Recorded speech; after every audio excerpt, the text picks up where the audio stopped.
Unkosikazi Mam Simoneti nabantwana bakhe abane nabazukulu nabashana abahlanu bebekulomjondolo ngesikhathi umlilo ungqongqisa kule ndawo. Nesitolo sabo sishe saba umlotha, baphume nabagqokile kuphela, bahluleke nokuhlenga ukudla, impahla nezitifiketi. Umonakalo mkhulu kakhulu bhuti ngoba kushile nje indlu ebesihlala kuyona plus bengidayisa izishile zonke izinto ebezingaphakathi endlini.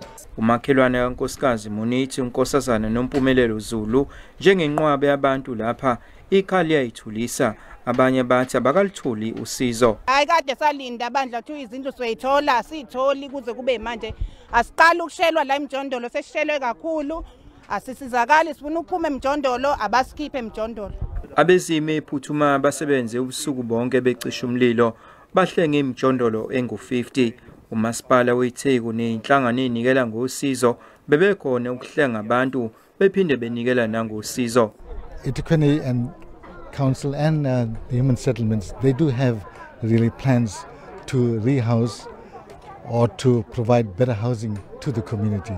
I agree that they are living in very, very, uncomfortable conditions. We have donated 2 tents where people are going to be staying, the people that are displaced. We are going to be providing hot meals 3 times a day.